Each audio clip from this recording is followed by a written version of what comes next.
Hello everyone जय Jagannath friends आज मु ब्रेकफास्ट रे पोहा बनई आ फ्रुट्स रे आंब थिला तो टिके पोहा सहित आंब खाई देइथिली खाई सारला परे परिया काटियार लाग जाइथिली। आज लंच रे मु मुग डाली आ पोटल आलू तरकारी बनैबी। पोटल आलू रसा खाई खाई विरक्त लागिलानी तो आज टिके देसी स्टाइल रे बनैबी सोरिष बटा देकिना।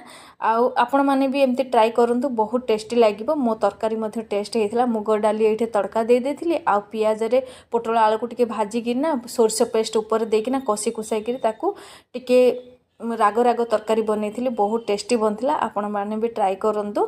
आउ लंच मोर हो जाता आ सेतबेले मो झील स्कूल पलि आसला खाई माँ झील टिके रेस्ट करूँ। आ संध्या मो सांग को डाकिना साई मंदिर जाइली। साई मंदिर गला बेलू टिके लेट हो जाता तो आलती सर जाइला। बस आम गोटे गोटे दीप जालिकिना प्रणाम करिक आसीलु आ प्रसाद टिके धरिक पलि आसलु। फ्रेंड्स मो ब्लॉग टी जदि आपण मानक भल लगुच तो सब्सक्राइब करने को जमारू भूलें। Thank you for watching.